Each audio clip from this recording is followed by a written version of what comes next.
All right, hey there folks, how you doing today? Hope all is going well for you. Welcome back to the channel. You can see here today, folks, we have our Taurus GX4. This one is hot, ready to go. I've been carrying it quite a bit lately. Notice I also have the manual here for it. I think it's a good idea to read the manual before you do anything like this to the pistol. Also, please bear with any background noise you hear going on out there. There's people here, life is happening. That's not going to stop just so that we can do this, so just bear with it. So that being said, I've got the microphone right here, so hopefully you can hear me pretty well, and we're going to get this started. So for starters, this pistol is real dirty. It's covered with pocket lint, dust, debris. I've been carrying it quite a bit for the past couple of months, and I really haven't done anything in the way of cleaning it. That's why we're doing what we're doing here today. So before we go any further, let's remove the source of ammunition. Get that round out of the chamber. Let's set these aside out of our workspace here. Check it once, check it twice. This is a safe and empty weapon. That's going to be real important because in order to field strip this pistol, you have to pull the trigger. So that being said, pointed in a safe direction. The trigger has now been pulled, so we'll just leave it alone for now.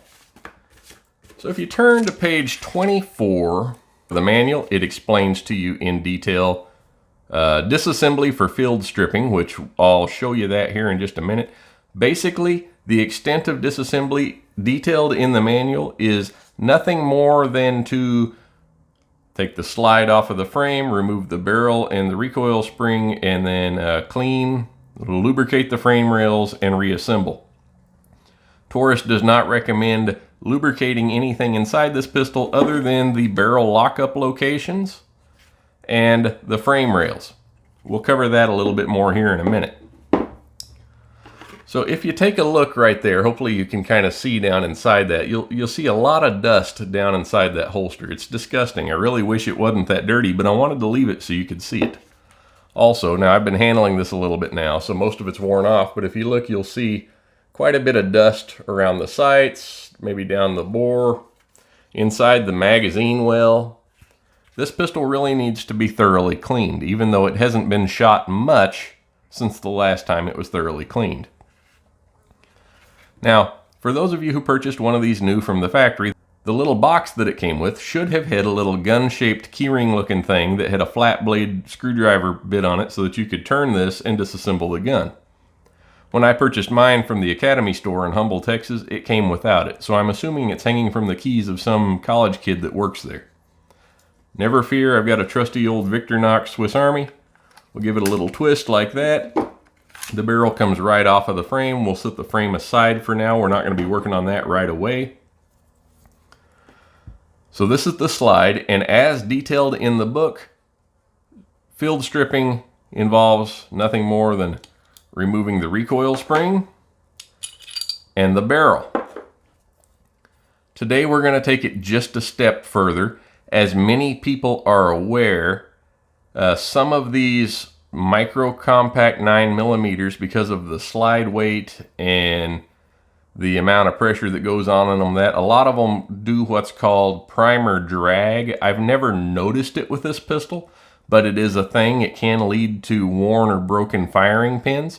We're going to take a look at the one on this pistol right now, the Striker. Now, you might ask yourself, should you be disassembling your pistol further than what the manual calls for?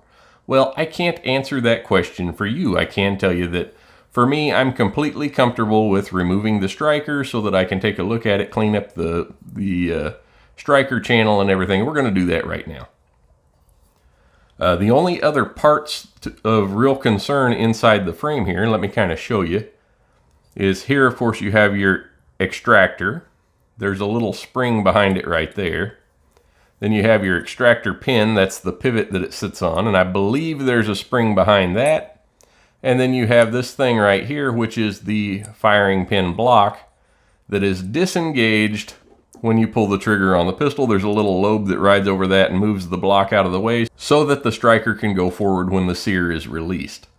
This is probably the biggest safety feature on the slide itself. So in order to remove the Striker from the frame, we have to take off this back plate right here. if you'll notice, there's a little notch right there. I'll try to put a close-up so you can see it. That has a piece of the blue Striker sleeve sticking back into it, so you can't just slide that off.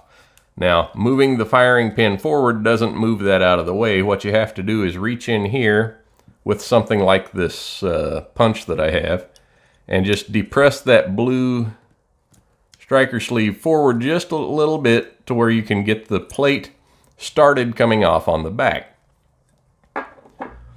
Now, many pistols that have this kind of setup on the back end of them, when you remove this, there's stuff that's under spring tension that could come flying out. So in order to prevent that from happening, you want to take your finger and put it over the hole as you remove the plate. Here's the plate, we'll set it aside. Now on this particular pistol, the only thing we have back here is just the Striker sleeve. So pulling on the cocking piece, we'll take the entire Striker assembly out of the pistol. We're going to set it aside. We'll get back to that in just a minute. Now, even though I have quite a few rounds through this pistol, I have never had any issues with extraction. Also, I noticed here, I'll try to show you on camera. I don't know how well it'll show up. There's a lot of tension on that extractor. It feels really good and solid. And I see no reason to strip it down at this time. So aside from just cleaning up the slide here, we're going to leave the rest of the parts in it for today. What I want to do while I have the Striker out of the slide is use some of this Cleanse Oil CLP, which is kind of a, I don't know, not minty, but almost kind of an herbally, chemically smelling, nasty smelling stuff. It smells like something your grandma would have given you for a cough. But I'm going to just saturate the head of a Q-tip with that. And I'm going to take this and I'm going to rub it into this Striker tube there, and see what comes out of there.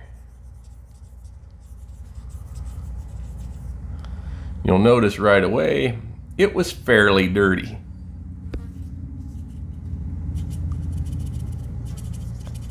We'll do that for a minute. Now we'll rinse and repeat.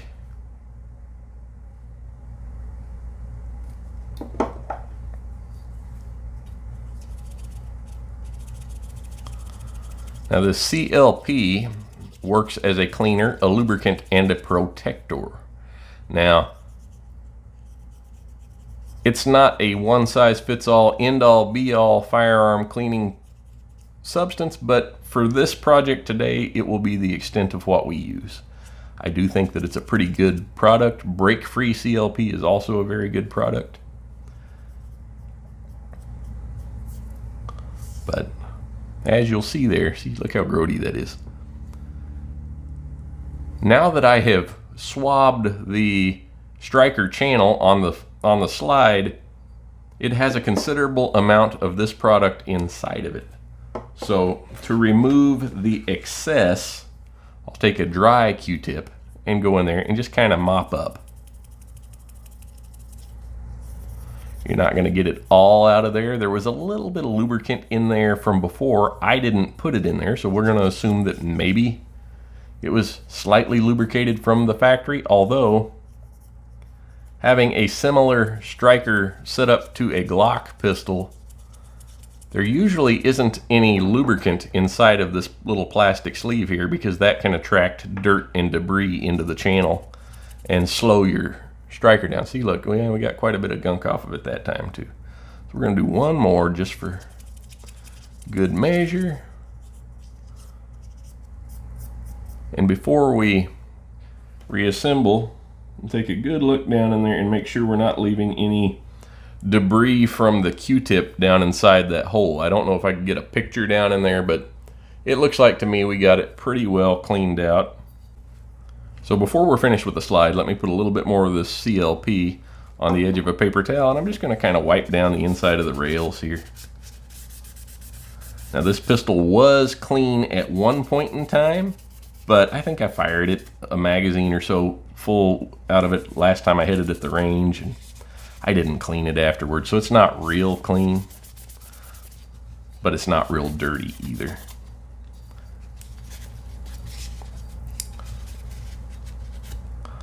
We could spend 10 minutes of me tediously showing you how to properly clean this. I just kind of wanted to show you the maintenance on my EDC that I do here. Some long overdue, well-deserved maintenance. Okay, so we've got this thing cleaned out pretty good, with the exception of just about a quarter drop of oil right there. I'm going to rub that in from the outside and then wipe it off good.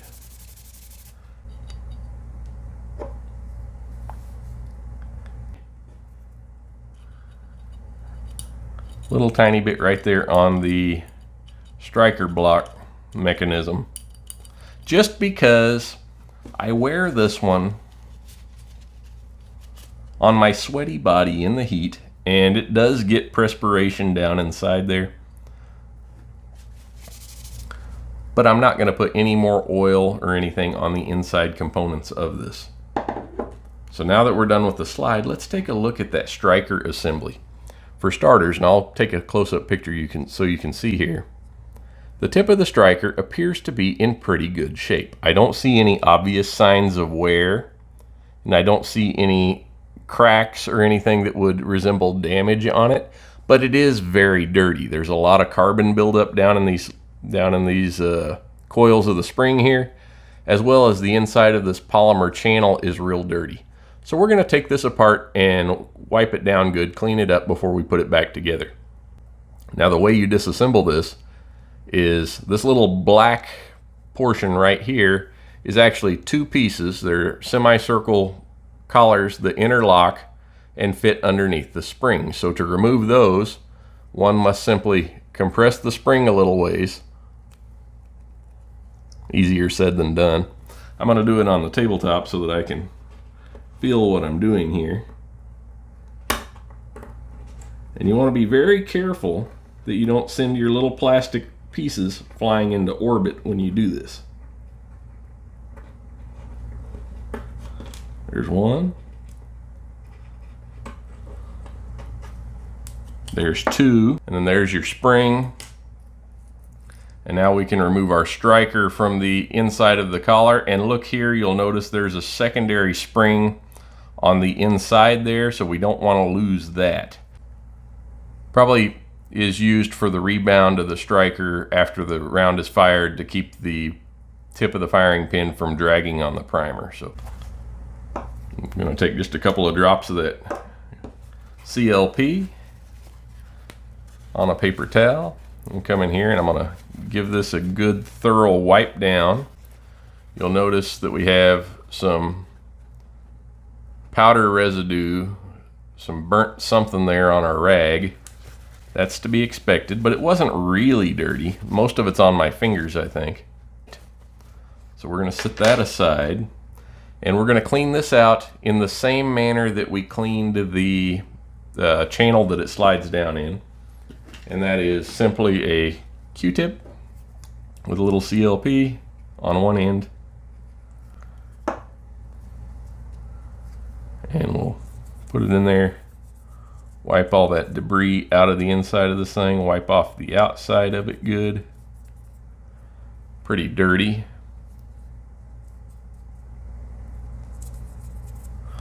Then we'll take the clean end and remove as much of that as we can.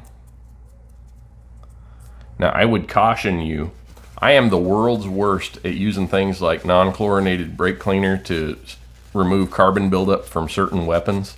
I would never try to clean something like this little polymer sleeve with that product, because you would very likely weaken or damage the polymer, and I just don't think that would be worth it at all.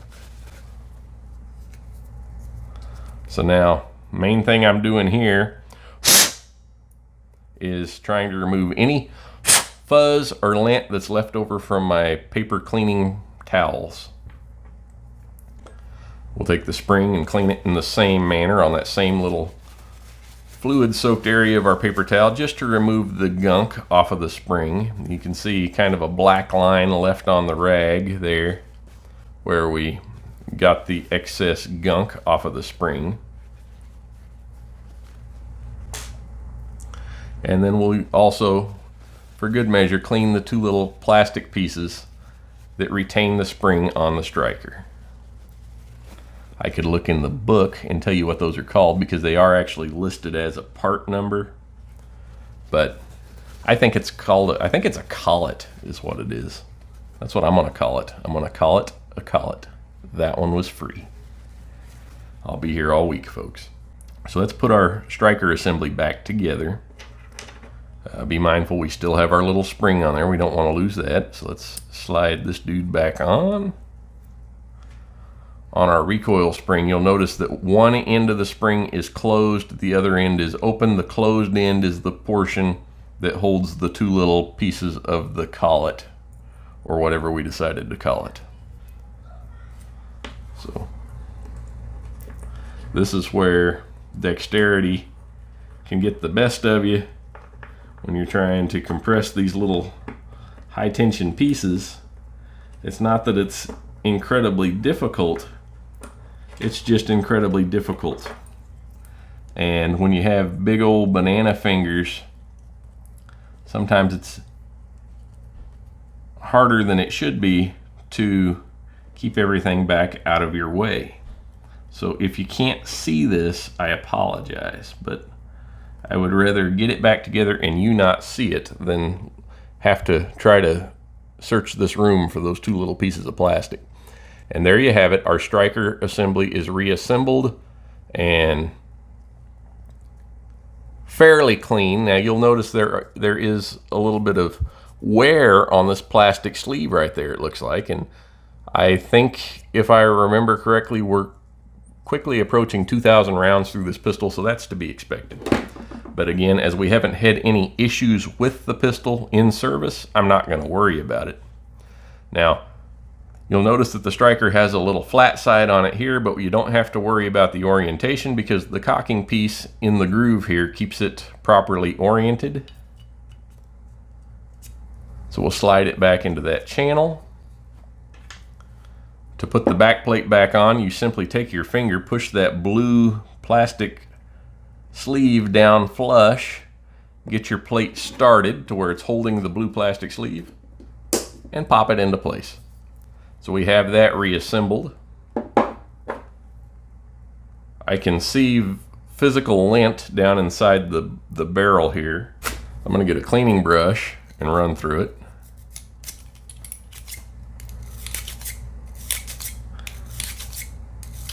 Probably needed that.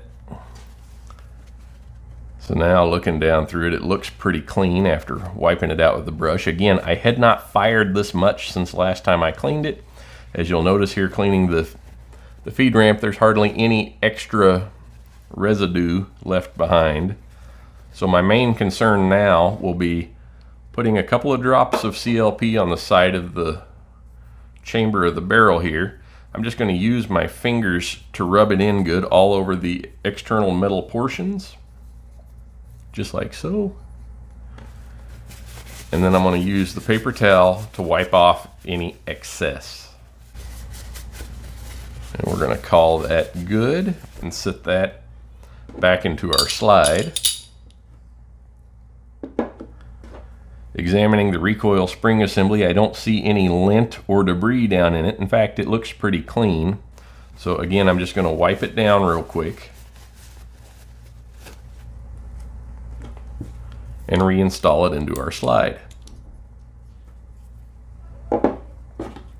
Now the frame concerns me quite a bit because it has so many openings on it, and I can see toe jam and pocket lint all over it. So I'm going to get a nylon brush and I'm just going to go in there and I'm going to rake out some of that dust that has accumulated down in the nooks and crannies. Ideally, if I were out in the barn doing this, I'd go over to my air compressor and give it a good blast of air to clean it out. But as we're doing this in the house here in front of the camera, we'll just do it this way. Not everybody has an air compressor at their disposal. So we get all the dirt out of the nooks and crannies of the frame.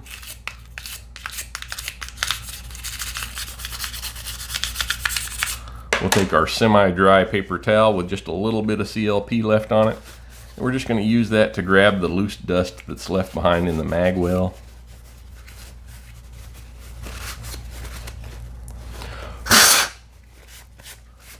And kind of wipe it all off. So again, this pistol was pretty clean to begin with. It was mainly just fuzzy. So I'm going to put a good drop of oil on each side of this frame rail.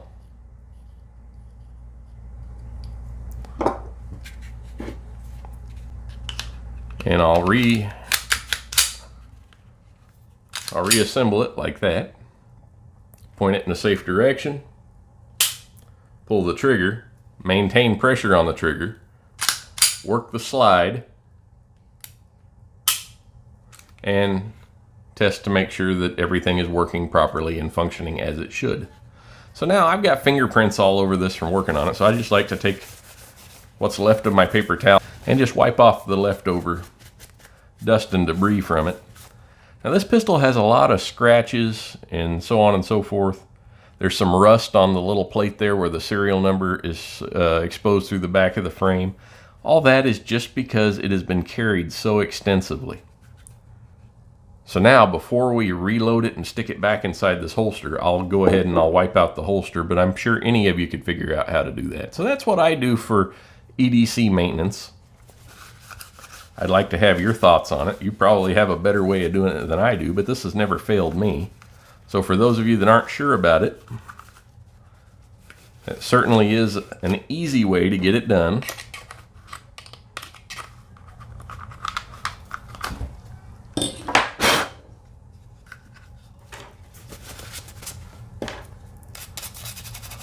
This thing's gonna look like $1 million when we're done with it. Now also, I'll show you here, you'll see quite a bit of dust and buildup on our magazine. So what I'm gonna do is I'm gonna go ahead and I'm gonna take all these rounds off of this magazine.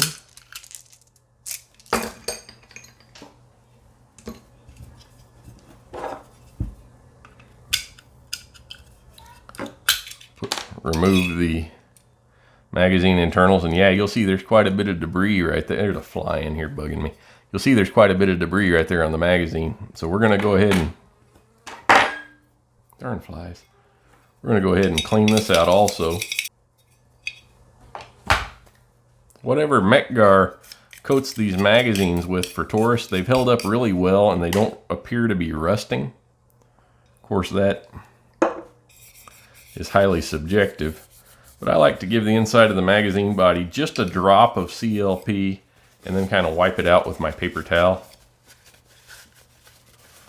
Just to help to coat and preserve the internal surfaces. There we go.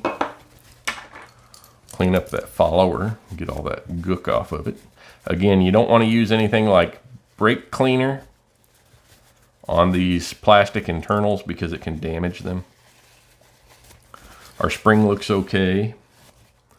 We're gonna put a drop of oil on my finger, coat the spring with it, rub it in with our fingers,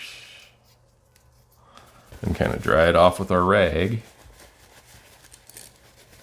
You don't want to leave oil saturated inside your magazine because too much oil could get down in your primers and cause a dud round. That's highly unlikely. Especially with rounds like these, they have sealed primers, but a lot of them don't. So be mindful of that, don't go crazy. Clean off the inside of that base plate just because we have it off. Go ahead and reassemble. Now normally, what I do is whenever I go to the range with my EDC, I just shoot whatever ammunition I have in it and then I put some fresh ammunition back into it. You know, these hollow points are better than $1 a piece, but you need to make sure that your weapon functions properly with the rounds you carry for self-defense. So it's a worthwhile investment. You know, you don't have to shoot 5 boxes of them, but you know, every 3 or 4 months, shoot up what's in your pistol and replace it with fresh ammo. These are nickel-plated cases, so they don't tarnish, but you'll notice the copper jackets on the bullets are starting to show tarnish. That's 100% humidity here in the Houston area will do that to a round of ammunition. So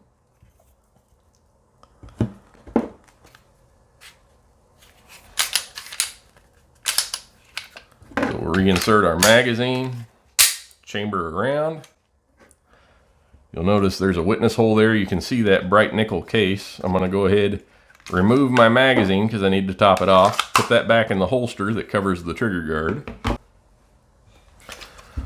We'll top off our magazine with the last round and be ready to go. Thanks for watching. I'd like to see your comments and suggestions down below. I'm sure somebody out there is better at this than me, but this is what I do to make sure my EDC is in good working order. Thanks for watching. Take care. God bless. Mary, you're noisy!